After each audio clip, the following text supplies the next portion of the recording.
the biggest killer in India now is diabetes, and people are so chronically inflamed because of these seed oils. Before lockdown, I was a regular speaker for the Asian channel on the BBC, and it's something I must get back into. So the biggest myth in Indian cooking is that we can't use ghee. Ghee is the best thing to cook in, Lee, but all the marketing has been seed oils, and that has bred inflammation, poor joint formation, and serious inflammation. Welcome to the Radical Health Rebel podcast. I'm your host, Lee Brandon. This work started for me several decades ago when I started to see the impact I could make on people, helping them to identify the root cause of their health problems that no doctor could figure out, including serious back, knee, shoulder and neck injuries, acne and eczema issues, severe gut health problems, even helping couples get pregnant after several IVF treatments had failed. And it really moves me to be able to help people in this way. And that is why I do what I do and why we have this show. This week on the Radical Health Rebel podcast, I chat with fellow CHEK practitioner and yoga and Pilates instructor Nisha Srivastava about her distinctive approach to addressing chronic pain. We explore Nisha's diverse background, delving into her studies for Eastern and Western philosophies, and how she masterfully combines the strengths of both to guide her clients toward a pain-free life. Tune in for insights that bridge ancient wisdom and modern science. Nisha Srivastava, welcome to the Radical Health Rebel podcast. Thanks for coming on the show. Thank you for the invitation, Lee. Yeah, it's good to have you on, Nisha. And to get things rolling, can you give the listeners an overview of your background and what led you to become interested in yoga and Pilates and also helping people overcome pain? Well, Lee, I grew up in the Northwest, and as a child, my mother was English and my father was Indian, and everybody in my family was in medicine. So it was academia was pushed very, very much at home, but I always wanted to move. And my mother was definitely the Felicity Kendall of the 60s and 70s. So she was ultra spiritual, ultra hippie, and we used to grow everything at home. We had hens and ducks. It was really beautiful the way my mum brought me up and the way we did things from scratch. And then I always wanted to move, but from an Indian perspective, and I want to respect my parenting and respect the cultural background. Your way out of poverty is through academia. So I was pushed very, very much to do medicine, but at school, I really, really struggled, Lee, and I was greatly behind.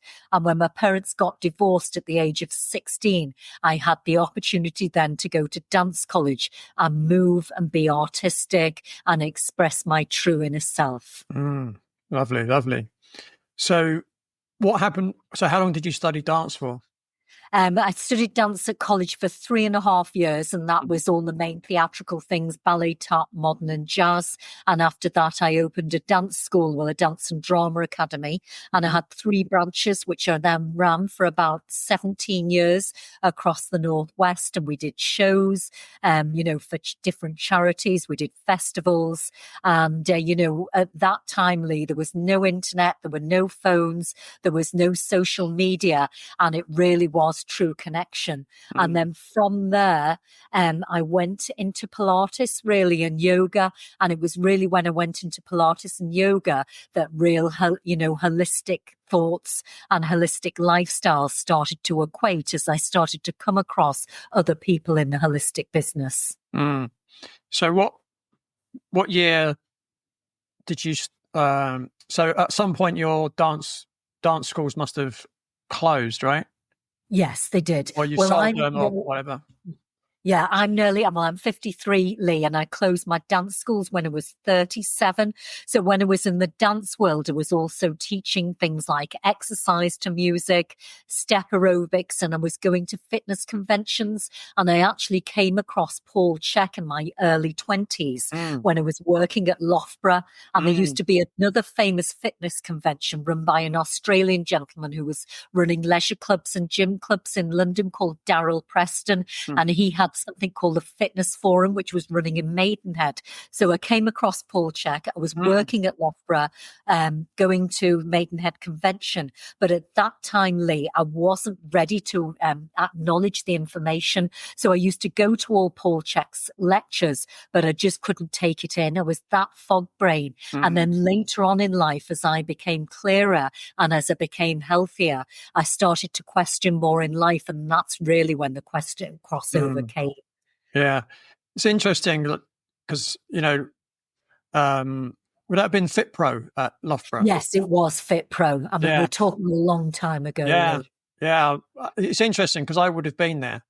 Yes. And the one in Maidenhead as well. I would have been. Yes. I was probably even assisting Paul in Maidenhead all those years ago. It was probably 20 plus, getting off 25 years ago. Yes, it would be. Interesting. So you were doing that. So those conferences were still while you had your dance schools. Yes, they were. Yeah, because obviously they were a long time ago. So you'd have been in your early 30s probably. Yeah, well, yes, I was in my early 30s. And then at 37, I decided to sell the schools and go more into Pilates and yoga. But before that, I'd been questioning, raising questions for a long time. So a bit like a lot of your other guests, Lee, all pain is there to raise consciousness. So my brother tragically took his life when I was 27.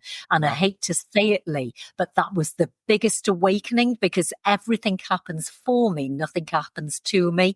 So from there, I really stepped up and started to question things in life. And I came across Paul CHEK, and Paul CHEK's brother had done the same, you see. So that's when I felt I really had a connection with him. And then from there, Lee, I went from strength to strength. And, people say to me, you've had a terrible life. I haven't, Lee. I've had the most amazing life because all these things of pain have made me the most remarkable person I am. The ability to heal myself, and I'm still work in progress. And also to look at life from a different perspective and help others reach their dream. So you're 37, you decide to sell your dance schools. Yes. What was it about? So what did you study first? Did you do yoga first or did you do Pilates first? No, I did Pilates first because I tried to do yoga first. And when I went on some yoga courses, they told me that I had the wrong body. So I just couldn't get into the positions and I still can't. So on the Baton scale, Lee, even though I've been to professional dance college, I'm a naught on the Baton scale. So I'm very, very good at, cueing yoga, understanding the philosophy, the breath work, the meditation. But I just can't get into all the positions because I've just not got that mobility of the joint. So I went into Pilates first and I went to a massive convention across in San Jose in the States. And there were 2 CHEK practitioners there from Lebanon. And they asked the questions they were asking in the convention really blew my mind. And again, I was really drawn to Paul CHEK. And then from there, really, I started to really take it seriously and really study with him and really, empower the work. But it was a very slow process for me, Lee, and it still is, I'm a lot slower than other people. But what I feel is I'm embodying it at my pace. So other people do it at 4 or 5 years. Gosh, I've been looking at Paul CHEK now and still studying 15 years now, Yeah. Well, yeah, I would probably say I've been studying Paul CHEK for 30 years now. Yes. And I'm still learning from him almost every day. Every day. Yeah. I mean, that man's got so much to teach the world. I could probably live 2 lifetimes and still not learn everything that he could potentially teach me. That's right. So you go to San Jose. How long were you there for? I was only there for the convention time and a bit of time before in San Francisco, San Diego, and LA. So probably about 3 to 4 weeks in total. Okay. And then when you came back, were you qualified to do Pilates? Yes, I was. I was qualified, but previously to that, I'd gained a qualification at 29 in Toronto. So every time you take yourself into a different environment, you grow more and you learn other perspectives, Lee. So I was the first person to actually introduce Pilates reformer apparatus in the Northwest over 30 years ago. So you'll see a boom on social media now, I think, on the fitness trends. Pilates reformer is trending, but it's more fitness, and fitness is amazingly, but as we know, no, personalized medicine is now the way forward. Personalized exercise is the way forwards. Personalized nutrition is the way forwards. So the more you learn, the less you know, and the more you can be more specific. Yeah, absolutely. So you came back from San Jose. You don't have your dance studios anymore. What was the next step for you? Was to expand really the Pilates, because I started the Pilates while I had the dance studios, but we were only doing mat work, and then I branched onto apparatus, and then it just grew and grew. But the clients who were coming in, Lee, newspapers like the Daily Mail and the Telegraph and the Guardian, and I don't want to knock them because we were also building awareness. We're telling people that Pilates will cure this, it will cure that, it'll help everything. But what I found is there's no such thing as a bad exercise. There is such thing as a badly prescribed exercise. Pilates is sold as the be-all and end-all, and yoga for everything, but it isn't, and it can actually make a lot of clients worse. So a lot of the clients who were showing up at my door, they had fibromyalgia, in particular chronic pain, and Pilates, yes, some of the exercises will assist, but you have to look at the body holistically, because exercise alone cannot change the quality of the tissues if the tissues are what's called PPP. So when I did 10 years of cadaver in the cadaver labs, we used to call PPP, piss poor protoplasm. You can't repair if the tissues are under a constant state of stress, of fight and flight. You have to look at sleep, nutrition, breathing, mindset, movement. All these things make a difference. Yeah. So you were doing Pilates in your dance studios, but after you sold them, did you have? Because I know you've got your own Pilates studios now. Yes. Did you set up a Pilates studio almost straight away after that? No, because I was always one step ahead, Elise. So I'd got a Pilates studio before, and a beautiful opportunity came to take over a beautiful art gallery in St. Helens. And it had all beautiful paintings, which had been hand painting on the ceilings and walls. So I took over that straight away, and I got funding off the European Commission to run that for 18 months. So I was already teaching. Yeah. And using church halls and things. So I had my client base established. And of course, back in those days, Lee, I was the first one. So I remember when I originally came back from Toronto at 29, I was teaching in the gym. I had a queue in the gyms to get into my class because I was the first person to bring Pilates there as we know it. Wow. So by the time you're 37, you're kind of reasonably well established in the Pilates world already. You've got quite a good client base. What time did the yoga come in? Where did that come in? Yoga probably came in. Actually, it came in roughly about 38, 39 then. And I went to train with the British Wheel of Yoga, and the course was a minimum 3 years. And that suited me, Lee, because what I've realized is when you do anything slow, you really learn the thoroughness and you have chance to embody it. And I'm not knocking fast track courses. Fast track courses are quite great, but you develop as a person. So you start to change your inner reality. And when your inner reality changes, your personality changes, and your perspective and the way you see the world changes as well. So where did you do your British Wheel of Yoga training? It was in Liverpool at the time, because, and now there's just so many trainings. I don't know whether that training is still even going. Now it's heavily competitive in the Pilates and yoga world because, of course, we have social media. So everybody's selling a course, which is wonderful because it gives all these tools, an opportunity for everybody to access them. And Joseph Pilates was the whole, ethos was that everybody could access his work. But when he was teaching this work, Lee, there was no inflammation. Life was very different. People's immune system was high. They were working on the land. I mean, when he was interned in the prison of war camps in the Isle of Man, he said that everybody who did his method didn't get the Spanish influenza. Well, he was right, but the time of that time was different from now. And what I see now is people highly stressed, and with highly stressed and long-term stress, Lee, that lowers the immune system. And once the immune system has been lowered for a period of time, disease, depression, all these things come about, disconnection, divorce, So you came back you did 3 years of training in yoga. So were you around 40 when you started delivering yoga sessions? Yes, well, a bit earlier than that because you're allowed to deliver as soon as you start your training. Right. And I then, at 39, went into partnership with a colleague of mine, and we opened a very, very large hot yoga and Pilates apparatus studio in the centre of Manchester. And I did 18 months there in partnership, and then I decided to go off by myself then. Yeah. So at that point, did you convert the place you were doing Pilates in, and so you could do both, or did you get somewhere new? How did that work? I got somewhere completely new, Liam, because of square footage and overheads. All I focus on now is Pilates apparatus. So people come to me for Pilates apparatus, back pain and spine, spinal correction and rehabilitation. And then we have two aspects of the business.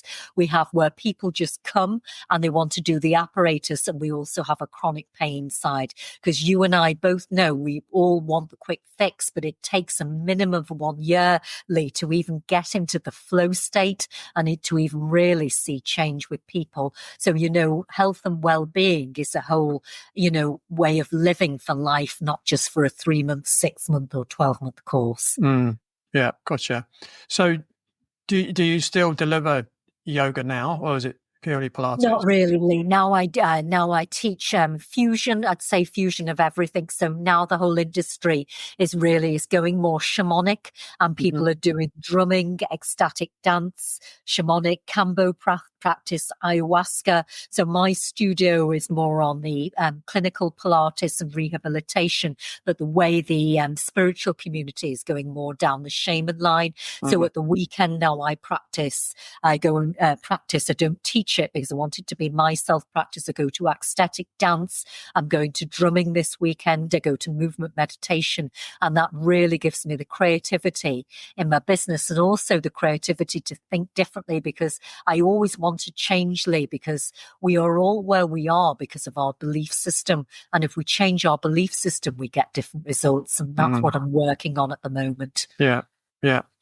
So, you mentioned what happened to your brother. And Yes. I didn't know that. Really sorry to hear that. Yeah, well, I didn't make it. Lee, I didn't want it to become a story. So the problem is when you meet people, they tell you, so that becomes their story. So I never went into it. And, I only start to speak about it now because my mother passed away this year. So when she found him initially, for 27 years, she blamed herself, Lee. And I watched her body decay. I watched her body be full of fungus and parasites. As you know as well, with family members, I've heard you talk very deeply about your family members and are really connected with you, Lee.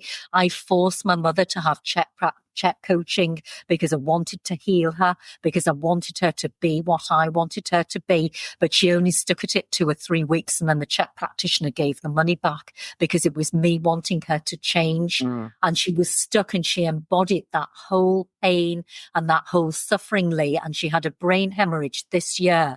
And this is why I think we're missing something really big.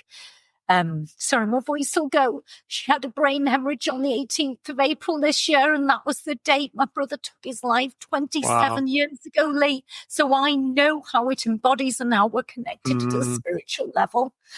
Wow. So, it's so important because I have such an amazing gift, Lee, and I can really not only heal myself, but help other people. Yeah, God, I didn't know that as well. So again, sorry to hear that. I didn't see it on Facebook, Lee, because I just put, because these things, again, I don't want it to be my story, because then I have everybody contacting me who's suicidal and depression. But you've got to want to do the work, and you've got to do it for yourself, Lee. And I have to be honest, I've never suffered from depression or suicide.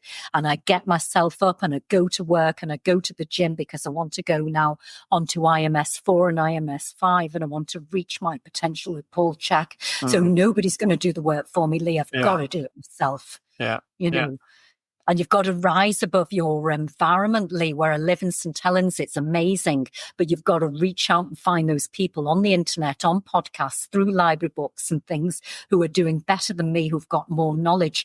And, you've got to reach out to get to their standard, otherwise you get pulled down. Yeah, I hear that. Yeah, so what I was just going to ask you before you gave me another surprise was, for a lot of people, one of the reasons why we get into what we get into is because we've got our own health challenge that we're dealing with. Was that the case with you, or was it more like you mentioned your brother was quite a big thing for you, but was there something you were dealing with personally? Yeah, I just think Lee, I'm doing a lot of research in ancestry, and past lives and things, and I'm not putting all that belief system on it. But I was just so stiff as a child, and I wanted to move. And the school I went to was full of Indian people because at the time there was a lot of prejudice. So the Indian community stuck together and put them there. But the school pushed so much for academia, I could never ever reach my true self. So when I moved, it was a form of expression, and I feel, whether my brother had done that or not, Lee, it's been one of my most powerful things, and people won't like me saying that, Lee, and they won't want to hear it. So the day after, at the Alder Centre in Alder Hey, they have a counselling thing, and I went for one session of counselling, and I don't want to not counselling, Lee, but the woman said to me, "You're incredibly strong," and I said, "Yes, I am, because this isn't going to be my story. It's going to make me the amazing person that I am," and it has done, Lee. So, and I don't believe when we die, the physical body is gone, but the soul lives on. So I'm doing a little bit of lucid dreaming, so I still remain connected to those people, Lee, like Paul CHEK does. And I'm now looking, at those perspectives from shamanic, from, reaching the astro realm and all those type of things. So, obviously I've had a lot of guests on this show, and they've had their own story of, blew my back out, and that was my moment that I got into this. You've mentioned a little bit about you've been studying Paul CHEK for quite a long time. Yes. But what got you into looking at things from a holistic point of view, and what effect did that have on yourself and on your own health? Yeah, well, when my mother was young, Lee, we did everything from scratch. And even though everybody in my family's in medicine, you'll find this funny. A lot of the Indian people actually don't believe in antibiotics and things. So my one of my relatives died because she had elephantitis, and they refused to take any antibiotics, and she would have lived a lot longer. So we did everything from scratch. We did homestead. And as I got older, Lee, I started to balloon up and put a lot of weight on. So after my brother died, I wasn't comfort eating, but I was having 2 pieces of Warburton white toast at night with margarine. And my mother, I do feel, had gone through a lot of pain in childhood. She was adopted, and she saw her parents die at 52. They had strokes, and she was adopted into a cake family, so people who had a bakery. So when I was growing up, she used to say, well, we'll have a cake for lunch because it's the same calories as a meal. And I managed to get away with it, Lee, for years. And then suddenly I absolutely ballooned up. And when I went to Toronto when I was 29 to study, because after 6 months after my brother died, actually, Lee, I never tell this story, I wanted to find something more peaceful. So I saw this course advertised, and it was Pilates. So I went to study with Michael King in the UK, and then went across when I was 29 over to Toronto. And then at the end of my studying and backpacking and traveling around America, I just went ginormously. I was so inflamed, and I had really bad fungal infections, and I was drinking 2 liters of Diet Coke a day because I'd read that's how you would stay slim. And it was really from there then which I came across Paul CHEK, and he was talking about the basic foundations. And you're not going to believe this, Lee. Loads of people told me to change my eating, but until I actually really connected with Paul CHEK and what he was saying, and you look at people, I mean, I can't lift anywhere or do all the things he can do. But when I started to apply those things, full fat butter, cutting out all the white carbs, drinking water, high protein, having fat on my chicken and all this type of thing, the weight dropped off, you wouldn't believe. And I was going to diet clubs, I was going to Slimming World, and I was going to Weight Watchers, and I was just going bigger and bigger. And then as soon as the inflammation went, Lee, I could think clearly, and then I could really absorb the information on the CHEK courses. And you have to be ready, Lee. So it's no good people saying, do it do it. And there's no good me judging people who were where I was, because I honestly didn't know, Lee, and people in the fitness industry. And I was telling Gavin this, we were living on Slim Fast. It's not an educated industry, Lee. So when I go to the gym in the morning, they've got Prime, on the desk and things, and all these energy drinks. So people aren't educated, and I wasn't educated. But once I started to apply it, and I've really gone through the system very slowly, the changes are second to none, Lee. I mean, I'm going through menopause now, and I'm doing it naturally. Now, I'm not saying that's the way for your listeners, but everything is the basics. It's got to be looking at nutrition. It's got to look at hormone regulation. What are you doing? What's balancing your hormones? And if those aren't in place, it doesn't matter whether it's menopause, flu, long COVID, cancer, diabetes, heart disease, arthritis. You cannot move from a place of strong foundations. Yeah. Now, I know you've spent some time in India. Yes, I have. So tell me about that, and kind of, what you learned about the Eastern approach when it comes to, the body and overall health. I first met Amelia at a health club where I was hosting an event offering back screenings to the members. The first thing I noticed about Amelia was a dullness in her eyes, which I later realized was due to extreme pain, and I noticed that she was unable to turn her head and had to turn her whole body if she wanted to look in a different direction. Amelia informed me that she had a history of repeated shoulder and neck pain for the last 2 years and was diagnosed with spinal stenosis at C4-5, C5-6, and C6-7, and a stenosis is a blockage which in Amelia's case was in the spinal canal of her neck, irritating her spinal cord. She had extreme tenderness over her neck and trapezius muscles on both sides, and she suffered from severe neck pain continuously. Amelia informed me that she'd been advised that spinal surgery was the only option, but the surgery came with great risks, including potential paralysis, and no guarantee of success, which made Amelia fearful of the surgery. In addition to this, Amelia suffered from continuous exhaustion, painful intestinal gas and bloating, even though she felt she was following a healthy diet. After a thorough evaluation, I designed Amelia a corrective exercise, nutrition, and lifestyle plan, plus I referred her to a NUCA chiropractor for specific adjustments to her neck. After following the plan religiously, Amelia is much stronger and much more flexible than she's ever been before, and no longer suffers from repeated neck pain and has full range of motion in her neck. Amelia also reported that her energy was maximized and that she no longer suffers from the gripping stomach pains that had dominated her life for a very long time. If you're suffering like Amelia was and you'd like to find out more about getting to the root cause of your pain, go to www.bodychek.co.uk, that's bodychek.co.uk, to request your consultation. Well, my father's side of them, because my mother was English, my father's side had been going to India since I was 3, Lee, and everything is all natural remedies there. And I remember my grandma, she couldn't speak a word of English, but if you had a sniffle, you had like ginger and hot water and lemon, and it was all natural remedies. And my father was brought up with seasonal food and seasonal cooking. And then, right the way through childhood and going, everything was done from scratch. And then I got the opportunity to work in Bollywood when I was 24, and I did 24 to 29 working with one of the great film greats called Devanand, and that was a really beautiful opportunity because I got to travel all over India, meet people from different walks of life, people I would never have connected with. And then since then, Lee, I've been going back all the time. But what I noticed was now the biggest killer in India now is diabetes. And people are so chronically inflamed because of these seed oils. And before lockdown, I was a regular speaker for the Asian channel on the BBC, and it's something I must get back into. So the biggest myth in Indian cooking is that we can't use ghee. Ghee is the best thing to cook in, Lee, but all the marketing has been seed oils, and that has bred inflammation, poor joint formation, and serious inflammation, fungus and parasites in the gut.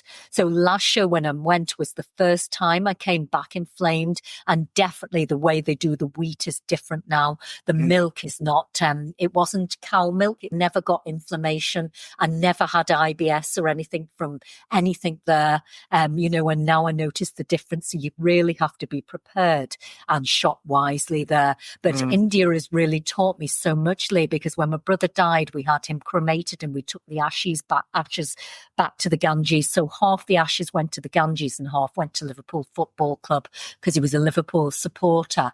And, you really learn what is in life, because in India, the basics of life are everything. Like getting clean water, it's your survival and your yoga and the way you live your life are just these simple things. And I really feel that India humbles you, because every day is a struggle and every day is an adventure for people there.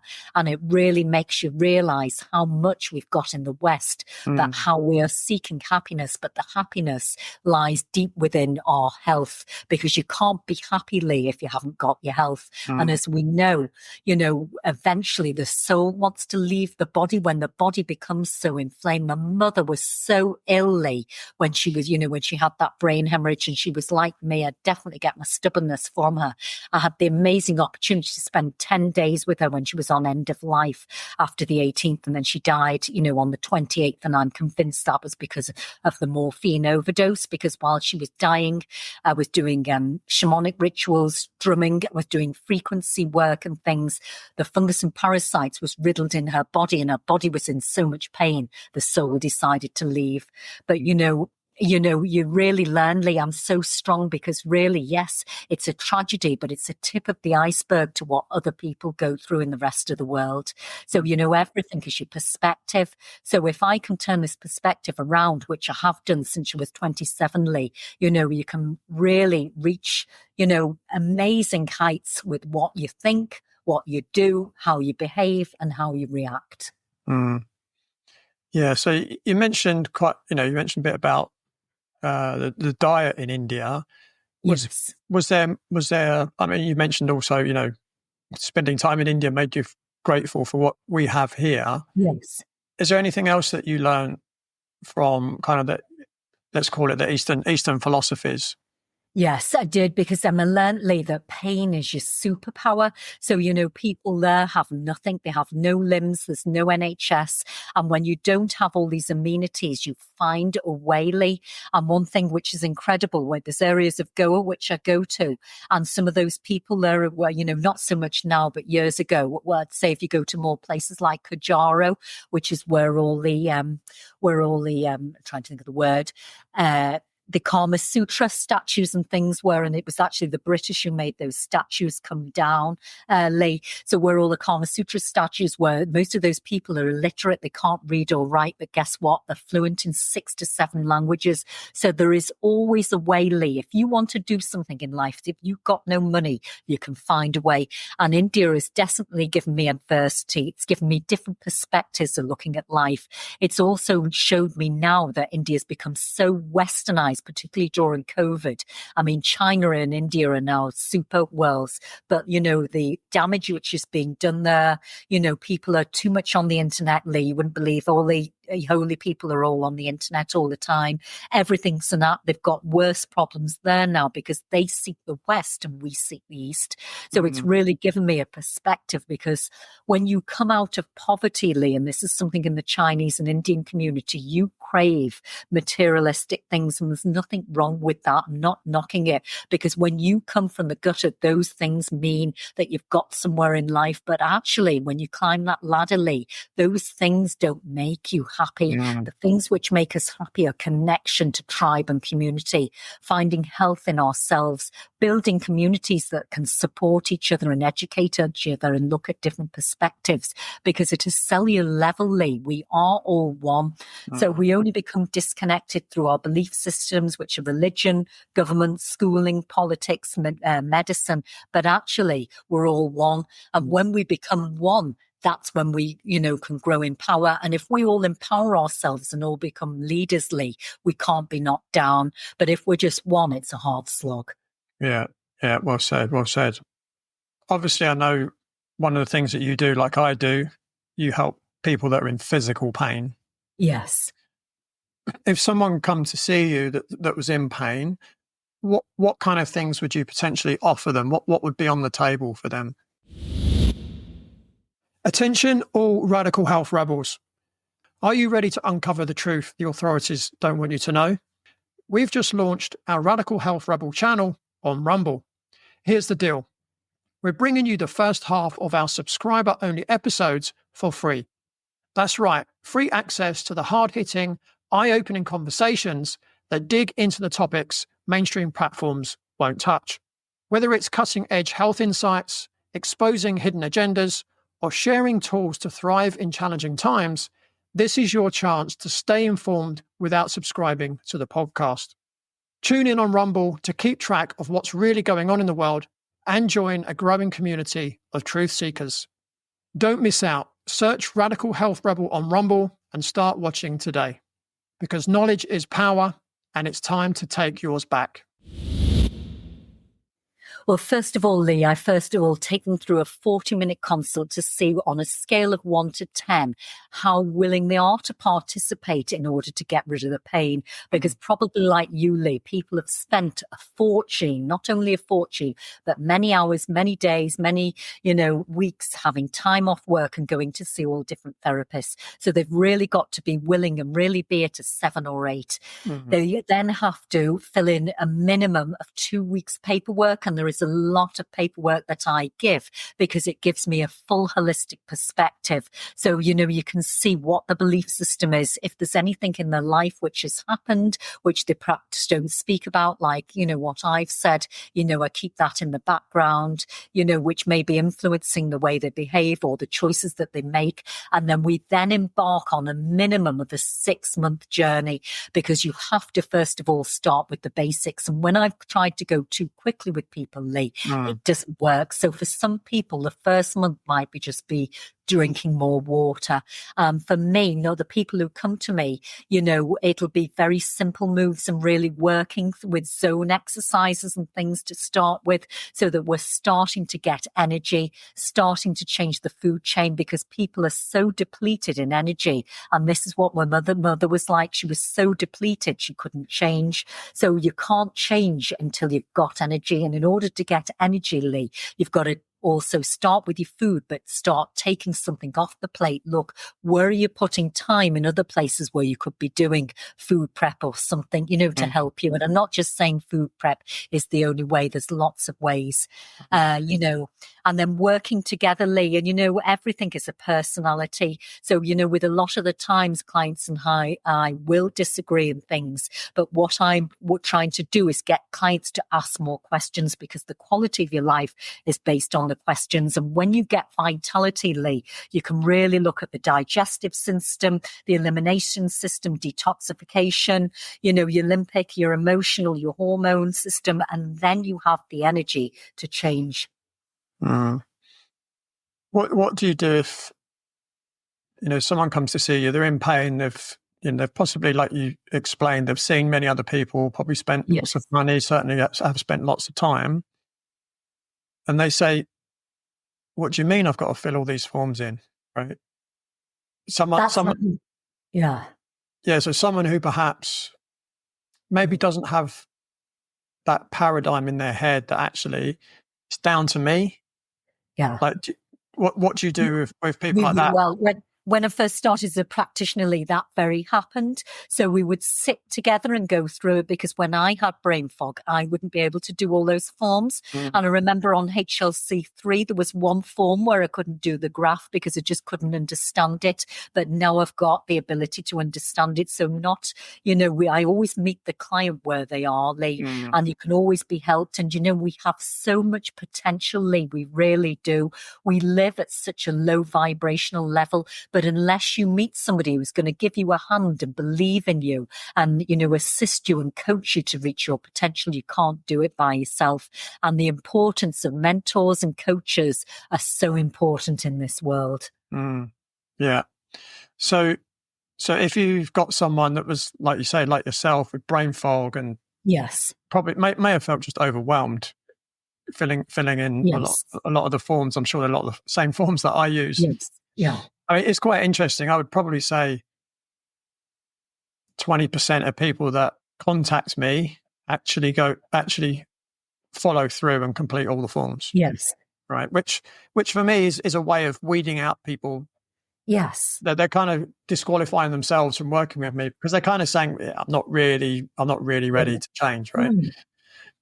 But how do you go about, like, I guess some people might be coming to you thinking, all right, I'm in pain. I've heard loads of great stuff about Pilates. Maybe that's all I need. Like, what would you do with someone in that situation? Well, they would always work with me a one-to-one, and I've said to most people, everybody who comes to the studio, first of all, is vetted through a phone consult.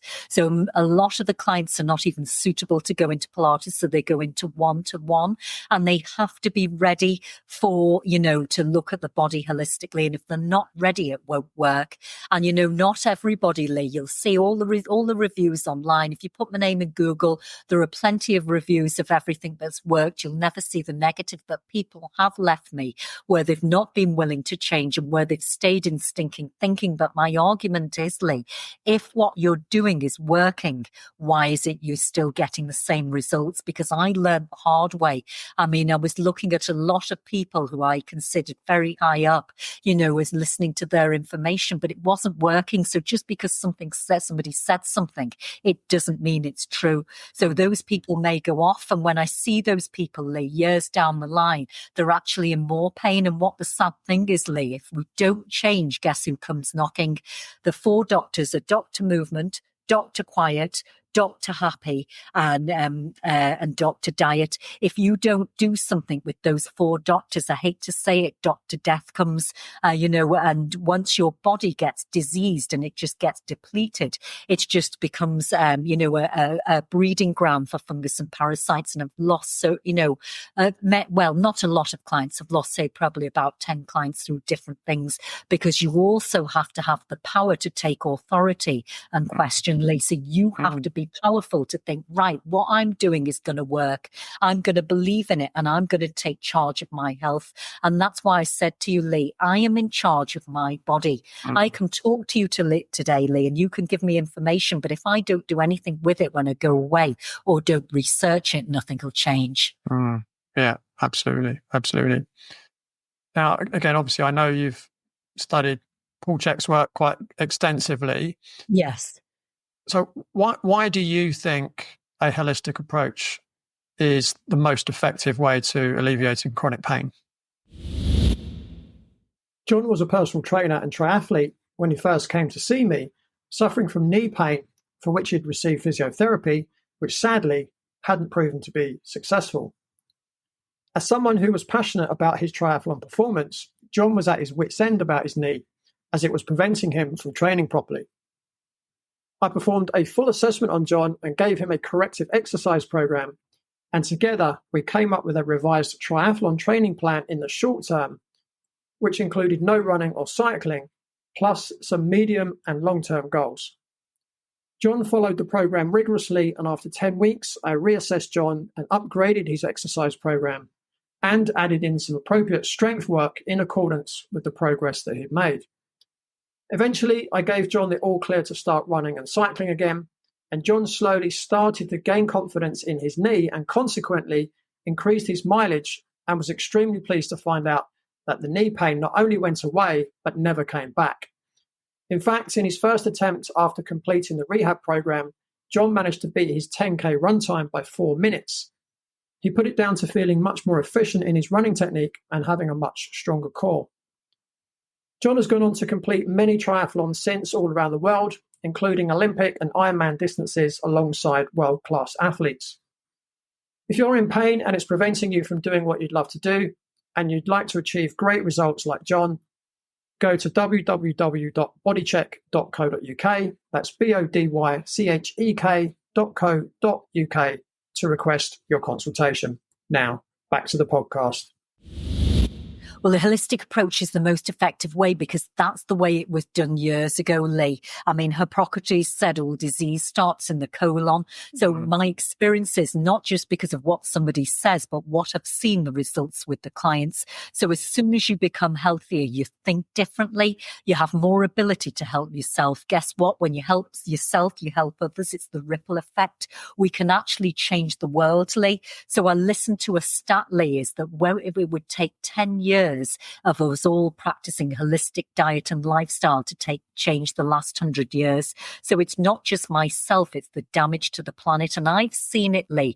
I don't have lots of clients, but by golly, I have such a high standard.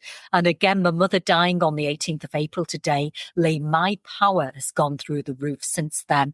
So I've really upped my game in every way now, more than ever, and have become more powerful physically, mentally, emotionally, and spiritually. So I can not only better myself, but the clients who come to me, only the ones who are ready to receive, Lee, have that ripple effect and they go away and do the work. But if you're not ready, it doesn't, change. But I have seen it, Lee, when we're getting good quality water, good quality sleep, good quality diet, doing all these grounding things and everything, you change. And the holistic way is the way forwards. And we're seeing a lot now.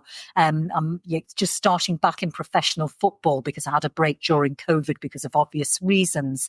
A lot of the footballers are practicing grounding. Well, I want to start speaking about these practices more once I get back into the football and I can do more media with it about getting barefoot outside so that the footballers can see there are other ways. And I think people now, Lee, are looking outside the box because we all want to be better. We all want to change, but nobody wants to be changed, Lee.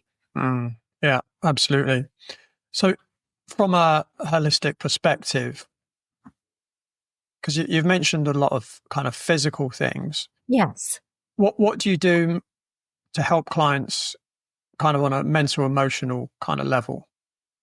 On a mental, emotional level, Lee would be doing breath work probably and finding what their creative talent is. So we talk a lot about meditation and there's a big push for meditation, but I certainly find it very, very difficult to sit and be still. So I do what's called movement meditation. I tend to do Osho dynamic meditation or dance meditation or creative meditation. So I find with clients, perhaps if they're into music or perhaps doing artwork or, finding something. I always ask people, what did you love doing as a child that you're not doing now? And finding time, even walking out the dog, going out in nature, spending time with the grandchildren, learning to be a child, Lee, and learning to play. So I don't want to force people to do ecstatic dance, to do yoga, but the mental and spiritual things comes from, change happens, Lee, when we're still. So it's when we're doing the exercise or any sort of movement, that's not when the change happens. The change happens in stillness.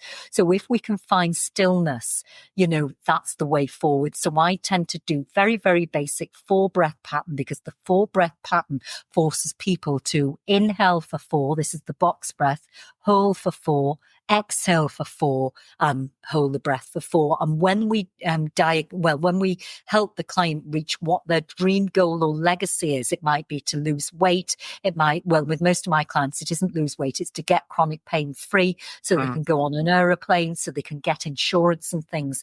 When you have that goal or dream, Lee, you will do it because when you've got a big enough dream, you don't have a crisis. And that's what I feel, Lee, has really taken me through my entire, 20s and 30s and any hardship which I've had. I've always got the dream. So when you've always got the dream, there is no crisis. So what is your dream? My dream, Lee, is, I'm actually want to follow in your footsteps, Lee. So Paul CHEK said the most beautiful compliment to me when I did my HLC3. So he said, I'm the next Lee Brandon. So I want to get a few books out, Lee, and I've got loads of material. But like you, when I'm not in flow state and I'm saying yes to doing too much teaching or too many things, I need chunks of time off to be able to write. So I want to get entire Pilates syllabus out, which is all holistic and looking at the body and the way trauma is stored in the body. I want to carry on with my studio, because the studio, is a community and a place of tribe and connection. And I want to be more creative with my artwork. So my mother was an artist, Lee. So after my mother died, I started going back to my artwork and my pottery, which she did. And she was a great sewer. So she's left me so much stuff, Lee. She's left me loads of Liberty material and things, which I'm going to get something made with them when I go to India this Christmas. So I want to find out, carry on being my creative force. I want to continue my coaching, and I want to complete my AMS with Paul CHEK over the next 3 to 4 years. So I've got 2 more things to do, but I want to do it at my pace. And I want to carry on being guests on amazing podcast hosts like you, Lee, because I learned so much by doing the research for the podcast and also connecting.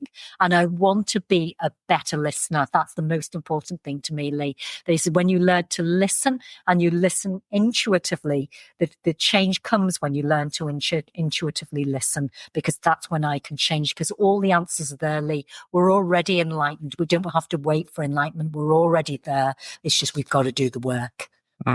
Yeah, well said.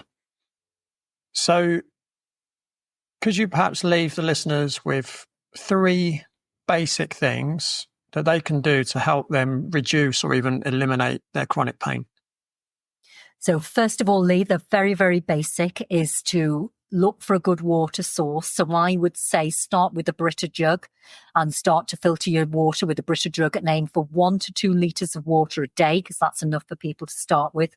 Number 2 is to get to bed on time. And number 3 is to make time in the week, even if it's just half a day, to start to cook from scratch. And those are the 3 basic things. And when I give them to new clients, Lee, I know people struggle. But if you just start with those 3 things, and even if you just improve them by 1% per month at the end of 12 months, Lee, that's 12%.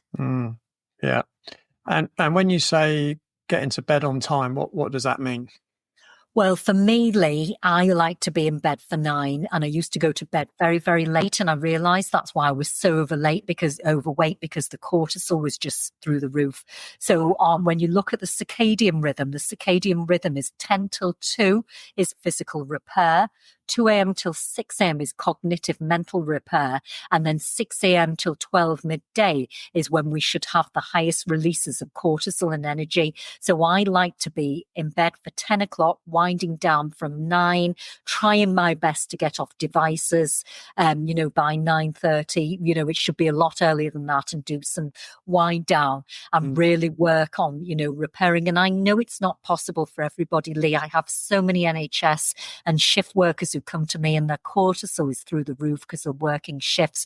But if you can even work on one of those aspects, it really does help. And if they're on shifts all nightly, I'd say work on the other 2, work on the water and the food, and doing food prep so that you can take better quality food to help you going, higher in fat and protein. So you've got the energy, so you're not craving carbs and sugar through the night. Yeah. And I think it's really important, making your own food from scratch. Yes. It's so easy, it's so convenient to buy stuff in a packet, in a jar. Yes. It's already pre-done. But I think if most people read the ingredients and understood what those ingredients do to the body, they'd probably be horrified. And that's certainly something I try and encourage my clients to do, is to buy foods as much as possible that only have one ingredient, right? So if you buy a potato, the only ingredient is potato, right? If you buy an apple, it's apple. If you buy beef, it's beef, right? Although you still have to check labels. I once went to buy some beef in San Diego and it had sugar in it as well. Oh, wow. Which still blows my mind now. Yes. So I think that's a really great idea. And I know a lot of people say, "Oh, I don't have time."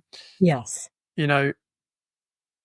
I think it's important to understand where your priorities are. If you're in pain, there might be some things that you might be able to give up in order to allow some more time to maybe prepare food. Yes. I think most people probably spend 3 hours minimum a day watching TV. Yes, they do. And I would ask, is that really time well spent? Yes. You know, Yeah. I mean, nowadays most people have got mobile devices. Yes. I mean, if it was that important, you could have it on in the kitchen, right? Yes. You know, Yeah. but yeah, I think that would, for most people in pain, that would make a massive difference. Of course, water definitely will. Yeah, and something like a Brita filter might be a place to start. What? Yeah, that's how I started, Lee, and now I have a full osmosis system in the house. Yeah, yeah. And that's taken a long time, Lee, and I don't want it to come from a place of judgment. It took a long time to make these changes. But by golly, you see the results. And guess what, Lee? When you start to change internally, and I've seen it on one of my clients, actually, who's the CHEK study for the next exam, his whole skin and his posture, he is glowing because you glow with vitality. You have prana, you have dantian, you have chi, because you can see it when you're coming from a place of health. Yeah, definitely.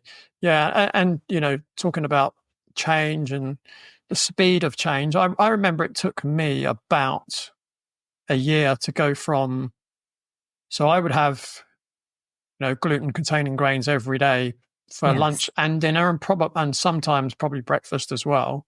Yes. I'd probably have a pasta dish and sandwiches at some point in the day, some kind of bread. And I would say from the time I kind of realized that wasn't a good idea, I think initially I went to gluten-free options of the same things. Yes. Which back then the bread options were pretty horrendous. The pastas were all right.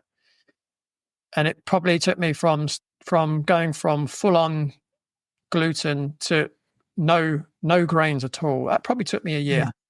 Yes. And I'm someone that I'm quite open to changing things pretty quickly. But I would say since then, most things I have changed pretty quickly. But that was the one thing that did take quite a while. Yeah. That was about 25 years ago, if I remember right. Yeah. But, as you know, some people can change things really quickly. Some people, they need to go much slower, I've had people make miraculous changes in 3 or 4 weeks. Yes. But some people, it can take them, months to make the most simple of changes. But again, if people are really driven by their destination, the goal that they want to achieve, that can sometimes really help them on that journey. So like you were saying, if they're clear on their dream, they're far more likely to get that motivation to create the change. Yes. And I think as well, Lee, when we're coaching as well, a lot of the information I give people, it triggers them. So I remember with my mother, she used to say, well, I've cut my fat off my bacon for years and I'm not adding fat in because they're convinced and they've been, told that fat is bad. So then she was having low fat everything, which was causing her more health problems. And then she was comfort eating through sugar. When I say things like that to people, I say, say to my clients, they're triggered very easily. Once you're more healthy, you're not as triggered and you'd learn to go away and think, right, I'll look into that. And I say to people, why don't you just try it? Because when I was on all those diet meals and all those processed meals from Weight Watchers and Slimming World, I was bigger than ever, Lee. I wasn't losing any weight at all. I was more inflamed from ever. And as soon as I changed it, it just changed. Yeah, absolutely. So what's next for you, Nisha? Well, next for me, I'm really excited. I'm going to India at Christmas for 3 weeks. I'm going to go into an ashram and do some dynamic meditation. I'm going to have some beautiful family time. Next year, I'm really focusing on everything CHEK because I really want to really get myself through IMS 4 and IMS 5 in the maximum of 3 to 4 years now. But I don't want to just fly through the exams. I want to embody it and really just see where, I want to have a focus and a dream. But I know, Lee, wherever I'm taken, there's always opportunity because the world's your oyster. Yeah. That's a great attitude. Yes. And do you want to tell us a little bit about your free ebook? Yeah, so I've written an ebook, Lee, called Transformation with Nisha, and it's really for everyday people who are overweight, because when we see a lot of things on Instagram and on social media, those people look good already. So it's showing people the pain that I had, the belief system that I had. It actually talks a lot about weight training and Pilates and food and diet, how the two complement each other. So I would never just do one form of movement, Lee. They have to be mixed up. So weight training for my body physique, which is an endomorph and which is Kathik in Ayurveda, has been a game changer for me. So I've really gone lean. So yes, I'm still a more shapelier figure, but I've really gone lean. So it's a really basic manual that people can, get for free. They can read at home. And if they've got any questions, I've got tons of free stuff on YouTube. I've got so many podcasts. I've got loads of top tips. And I do, like you, over Zoom and face to face, for people who are really serious about change and changing changing and becoming something different from the environment they live in. Yeah. And where can people find your ebook, and where can people find you online? Really easily. You can just stick in the internet, Nisha Pilates or yogaanatomy.com, Nisha Pilates Manchester. I come up all over, Nisha Football, Nisha Rugby, because of all my football and rugby experience, which we didn't have time to talk about, which is a whole nother episode. Awesome. Nisha, thank you so much. It's always enjoyable talking to you, but yeah, thanks for your time today. Thank you, Lee. So that's all from Nisha and me for this week, but don't forget to join me same time, same place next week on the Radical Health Rebel podcast. Thanks for tuning in. Remember to give the show a rating and a review, and I'll see you next time.